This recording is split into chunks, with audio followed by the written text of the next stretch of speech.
Fair warning, this video will discuss spoiler territory. If you haven't played Castlevania Symphony of the Night before, well, what are you waiting for? Hello everyone, I'm your host, the Caffeine Gamer, and this is Your Quest is Over, where we take a look back at games of generations past. Castlevania Symphony of the Night was released in 1997 for the Sony Playstation and a year later for the Sega Saturn.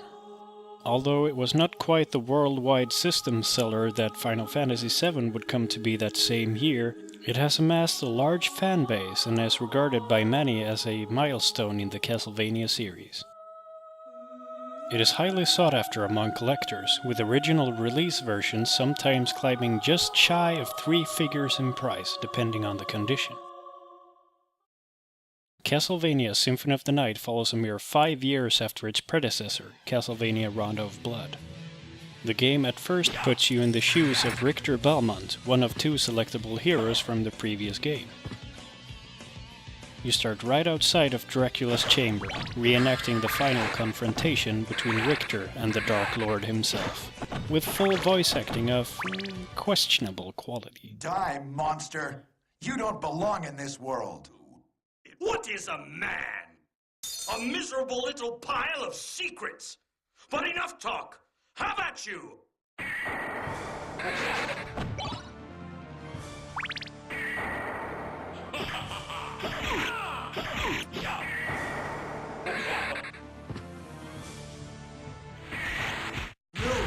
This cannot be!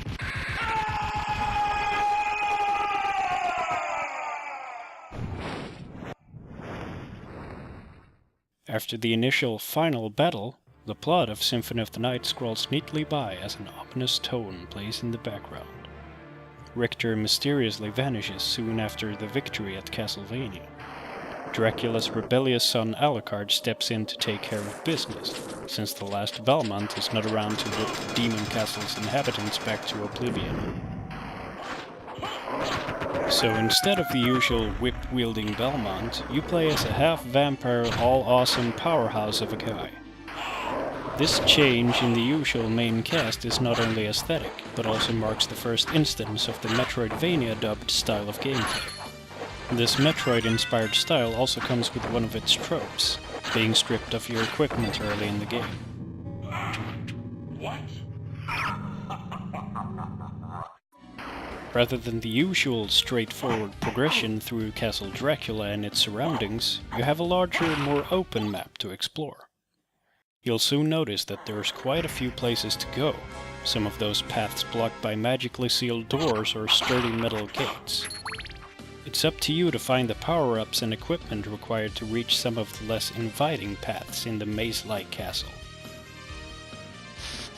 Aside from its less linear exploration, the game also features character progression in the forms of gaining new equipment, like swords, shields, and armor.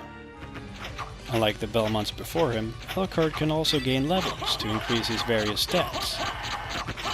Other than gaining health from leveling, you'll also find permanent health and heart power-ups, the former being dropped by most of the game's bosses. Alucard also has button combo spells, shape-shifting, and summonable familiars available in his vast arsenal. It was this RPG-inspired character progression and the open world that made this installment so unique, and what ultimately coined the rather ugly but explanatory term Metroidvania. Symphony of the Night also features a highly detailed 2D art style, and a varied, CD-quality soundtrack with a lot of memorable tunes. All of the aforementioned gameplay and aesthetic features work together excellently to create what I think is one of the most atmospheric 2D games of both past and current generations. It is a well-balanced challenge once you get the hang of the controls and the, back then, new style of play. Alucard is comparatively a lot more responsive to player input than previous heroes in the Castlevania series, with more air control and additional moves like backdashing and a jumping kick. Fans are at times in disagreement over if the style of Symphony of the Night and later games like it makes them not directly comparable to the more rough, pure platforming installments that came before them. Some may argue that there are two distinct leagues of Castlevania games, one side being the hardcore platformers, and the other being the exploration RPG platformers. The gaming community being what it is, there are people dismissing later games for their drastic change in gameplay, while on the other side, the Metroidvania sequels are sometimes regarded as a godsend renewal of the Castlevania formula. I'm with neither of the sides, as I appreciate both formulas, and which one I'll choose to play is more dependent on what I feel like playing at a particular time. That being said, Castlevania Symphony of the Night is one of my all-time favorites of the series. It was probably the first PlayStation game that had me completely engulfed in its wonders, horrors, and mysteries.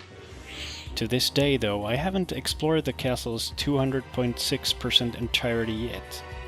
Oh yeah, did I mention, when you fight the supposed final boss, the deranged self-proclaimed new king of the castle, spoiler alert, Richter Belmont himself, I've been waiting for you.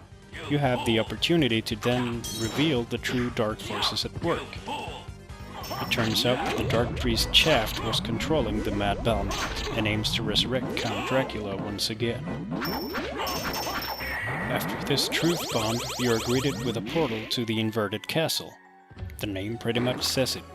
The castle is flipped upside down, and you have a whole lot more exploring to do and bosses to conquer to find the true final boss.